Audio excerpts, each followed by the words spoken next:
Akşamınız hayırlı, hormatly izleşler. Bugün yine de geçenki hepde edilen gurrunun dowamy.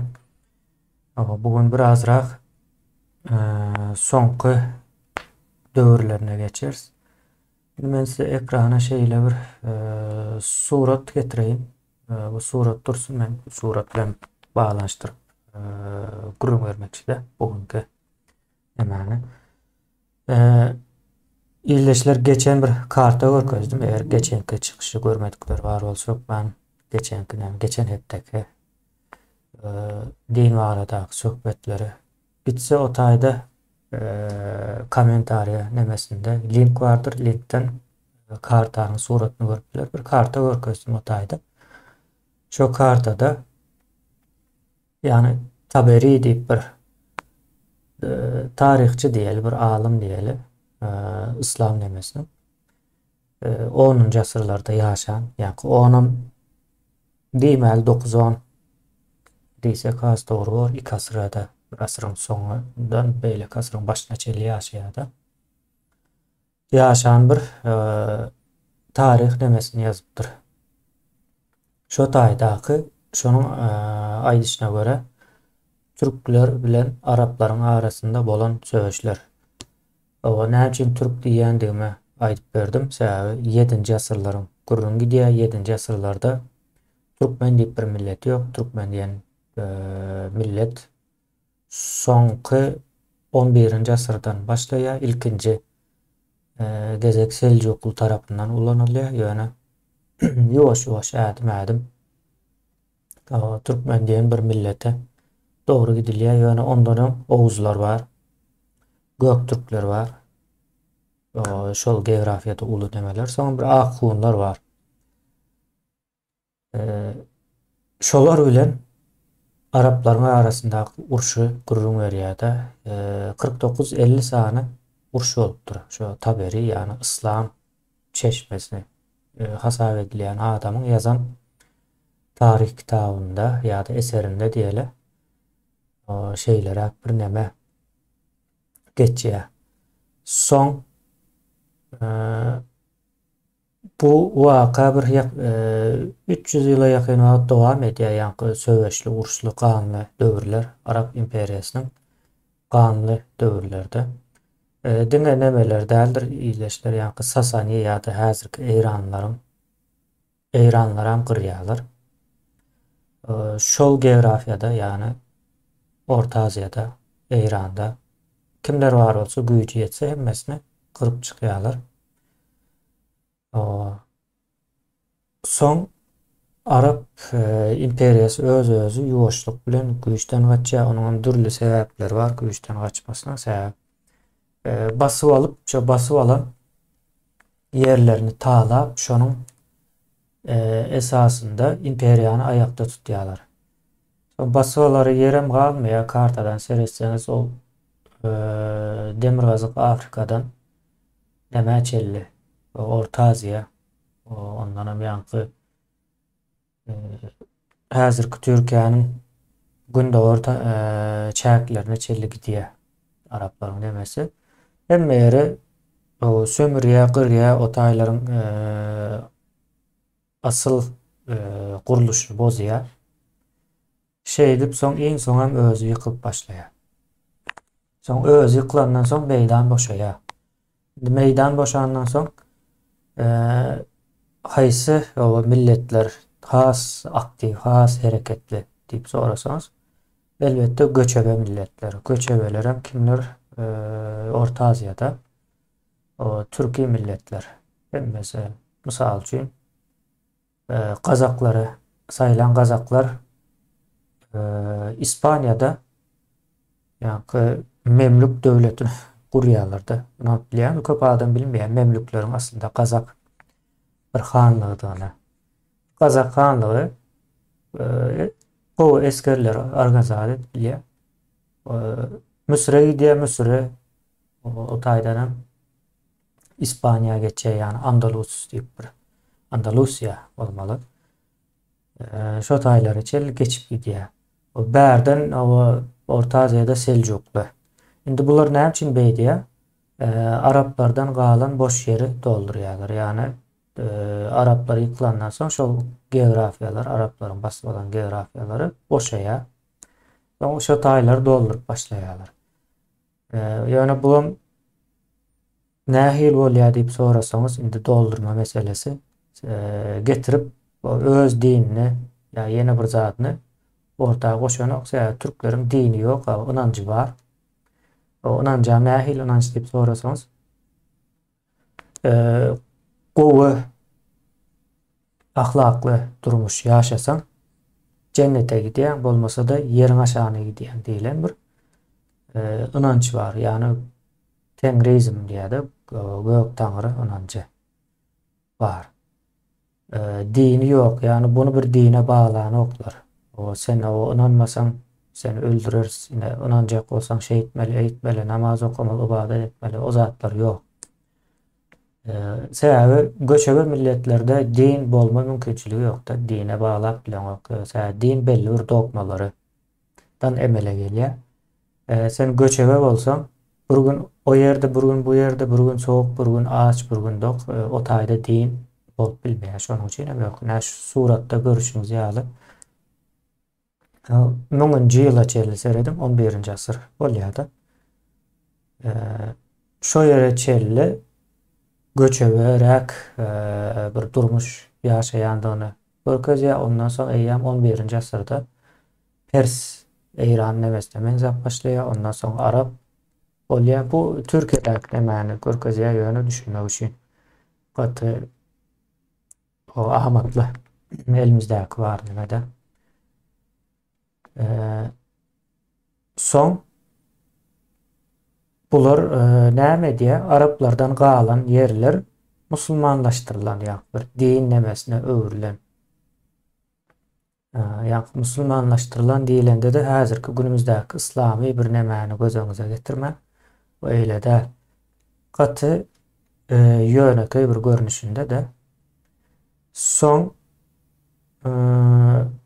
onu üýtgetmeýär bolşýaly şo taýa baryp o sultan paça bolýar. Başga üýtgeşik bir zaty ýok. Onda da hemmejesi de bir hanlyk ýa-da bir maşgala şey diýär, mysal üçin Seljuklu bir maşgalaty şey diýip hasap edeler. Soň töwereginde de eskerler bardy. Bir kiçirek bir topar. Orta Aziýada kiçirek bir topar ýöne goşun var ýeterli nemede.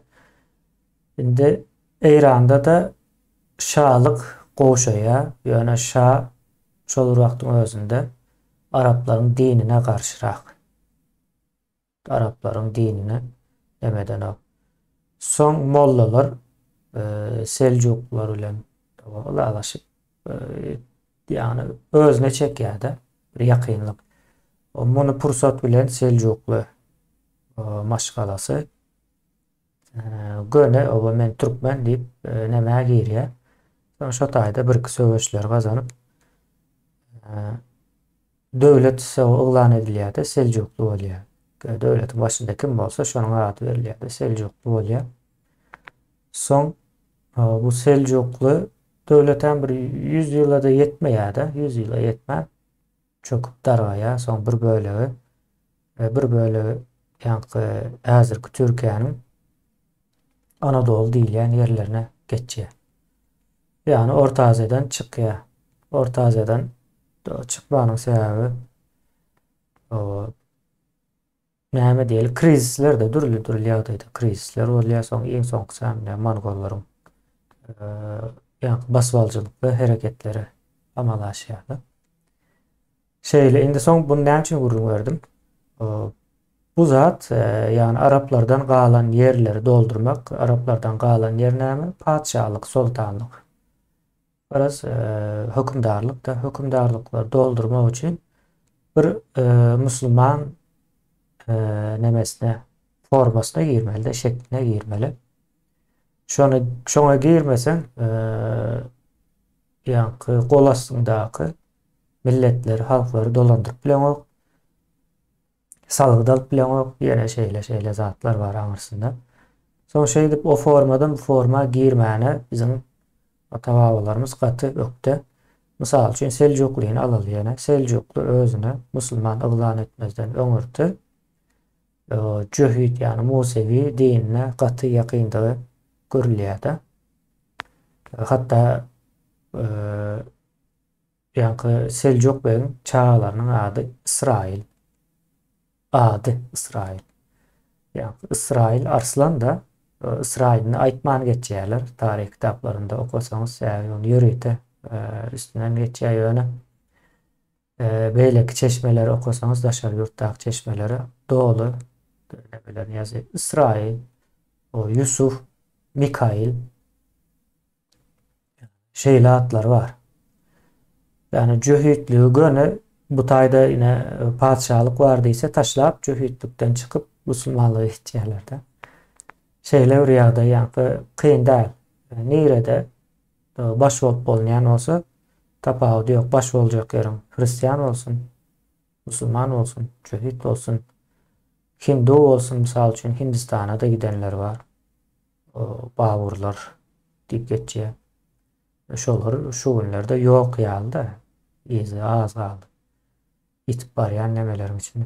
Şeýlerak bir häsiýetde guruluşy bar. Sebäbi näme üçin diýip sorasaňyz göçebe milletleriň asly bir dini bolmaýar, bir inancı var. Ve başgalaryň dini bilen kän gyzyklanyp duran ok ýalandan näme diýär. Misal üçin ýene de Seljukluğa geleli. Seljuklu her Cuma günü namaz okulýardy, Cuma namazy. Bir giden nemeler gelýän eken.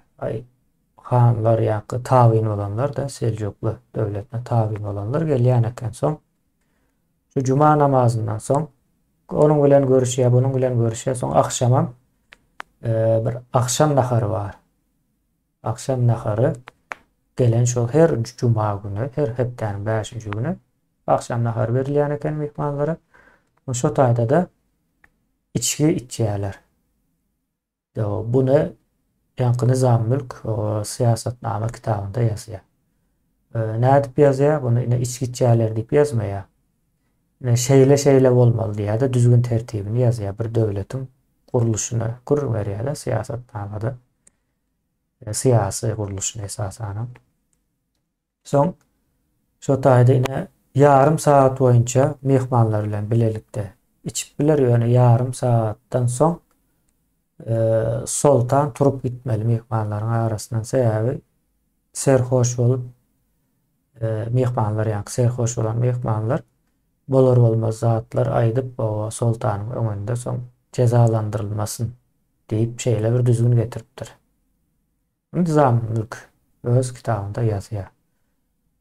Bu zatlar hem içeride gurrun vermeýärler. Edil Kur'anyň içine gurrun verme işleri ýaly. Bu zatlar hem gurrun veren okpur ýoksa öňkü musulmanlar şu hatky görkezleýän musulmanlardan gaty başgaça nemede ýagdaýda. O şeýlerek bu nemäniň guruluşy indi şunun ýaly musulman jemgyýetleriň başyna baş boljak bolup İslami neme geçýärler. Indi bu birden bolan ok, bir gijede de bolmaýar. Seljuklu men Türkmen diýdi, ýani iman eden Türk diýdi. İslami nemeler men aýdys şol. Türkmen diýmek, iman eden Türk diýmek diýerler.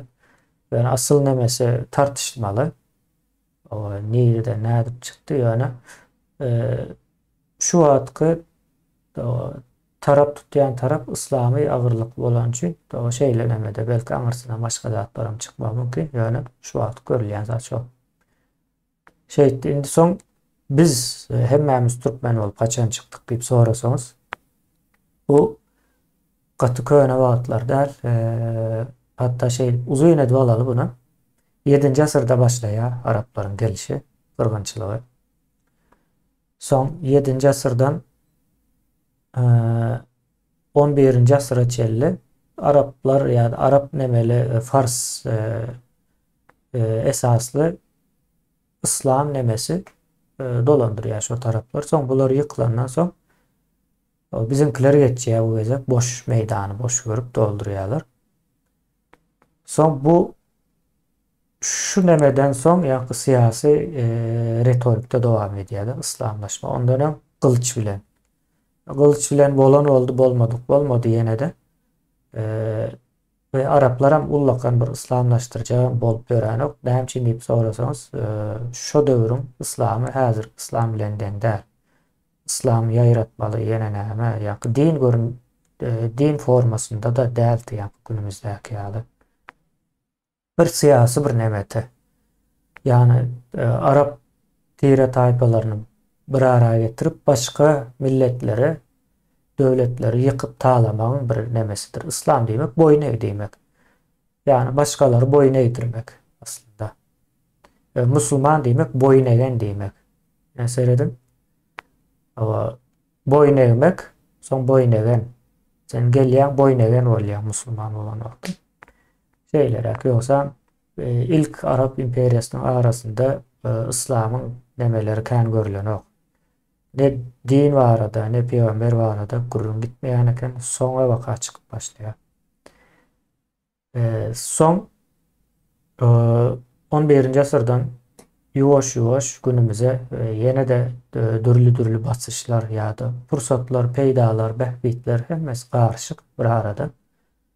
Şeýdip ýuwaşlyk bilen hemmekim o bize Oğuzlara yani Türkmen diýip başlaýarlar. Töwerek Türkmen diýip başlaýarlar. Sebäbi bir merkezi döwlet hakykatdan bolmadyk. Seljukludan soň Seljuklar en soňy Oğuz milletiniň döwleti däldi, Pers milletiniň döwleti. Diňe başy Türk diýen, ýa-da Türkmen diýdiler özlerine soň Türkmendi. Ýöne Seljuklunyň höküm edýän milleti Pers'ti. O içinde töwereginde bir kısan tire taýpalar. O bar ýakynlarynda ýöne esasy Oğuzlar ýene de Demirgazykda dowam edýärdi we Seljuklular bilen Oğuzlar ýygydan urşam edýärdiler. Hatda iň soňky Seljuklu sultany Oğuzlara ýesir düşýär. Oğuzlar Seljuklu sultan ýesir saklap soň göýberýär ýa-ni sultan sanjary. Şeylere bir vakalar bolup geçýär. Soň Doğulu Türkmen diýip has ýaýbanlaşmasy eýýär 14-nji 15-nji asyrlarda. Yani uzak däl sereden wagtyňyz. Şeyle yani Türkmen diýip bir milletin sahna çykmasy 14-nji 15-nji asyrlarda has göze ýylyp başlaýar. Onlara Oğuz Oğuz diýip geçýär nemesi. Türk diýen kän geçen oksa Türk umum bir neme öwrilýär. Umumy Kazaklara da Türk diýilýär. Uygurlara da Türk diýilýär. Özbeklere de Türk diýilýär, Kırgızlara da Türk diýilýär. Şeylere ýa-da Türkiýedäkilere de Türk diýilýär da. Umumy ad ýöne bular hem öz aralarında aýrylýar da. Şeylere Kıyıska yani Müslümanlığa geçişinin tarihi. Birinci kılıç, ikinci siyaset, üçüncü hem yani şu ikisinin neticesindeki bir proses. 400 yıla yakın vakt süren proses. Yani kılıç bilen siyasetten son eyyem öğrenip başlayanda misal için Persler o Arap nemesinde däldiler ýöne Araplaşdylar ve günümüzde hasam görýänsinizdir Arap nemesinde ýöredilýär, mollalar ýöredýär. Şeylerek bir ýagdaý illeşler nemäniň. Ben bu taýda kän ad ulanma bolup bildiğinden sadalaşdyryp düşündirjek boldum ýöne. İnternetten gözleseňiz gatykän makalalar ve tarih kitaplar vardır. Bu tartışmalar hem vardır. Bunların hemmesine gyzyklansaňyz üýtgeşik saatlar çykýar. Men häzir aýdan saatlarym hiç saatym däl bir başlangyç sınıf okuwçysyna düşündiren ýa-da bir näme ýerdim de ýöne şulan bilinen ok. Şeýle ýani görüňne şu kitap şu suratda ekrandaky yankı chatten sağa Türklerin döwürlere göre alan forması. Yani eramızdan 530'da şeylere. Bu bir neme görkezmelikdir yani. İlleşler. O eramızdan ön 200. yıllar, son eramızda şu atkı hemen 500. yılları, son o Selçuklu devri eyyam İslam Pers nemesinde devam ediyor. Son bu tayyam eyyam Osmanlı, Selçuklu'dan son Osmanlı devam ediyor. O selleli melleli ol. Son Osmanlı yıkılıyor. Bulam Atatürk'ün nemesine benzeriptirler. Yani bu hemmesi bir görkezmeliktir. Misal hükmünde.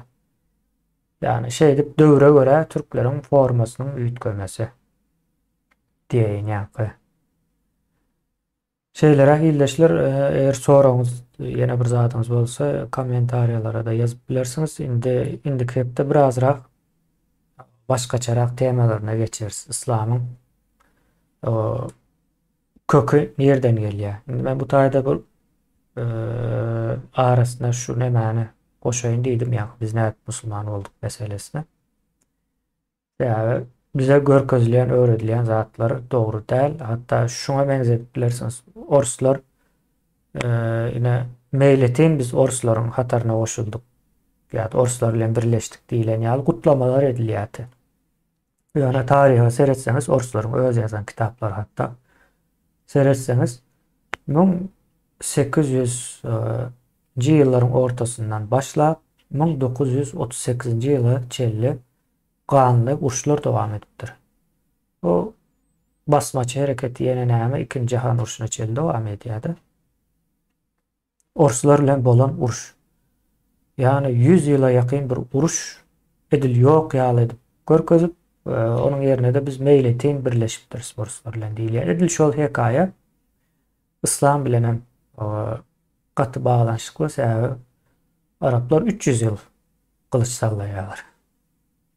300 yılla kılıç sallaýarlar. Ondan soň Selçuklu kılıç sallaýar. Ondan soň ine şu iki nemäniň netijesinde de ýuwaş-ýuwaşdan häzirki biz ortağa çykýas. Bütün problemlerim ne şeyle biten ok, yani şu an köp zada düşünmän bir jemgyýet halyna gelip bilmeýänligimiziň sebäpleri ine şu yerlerde ýatýar. Şeyle onda iyleşler, sağ olun, yine de görüşýänçek.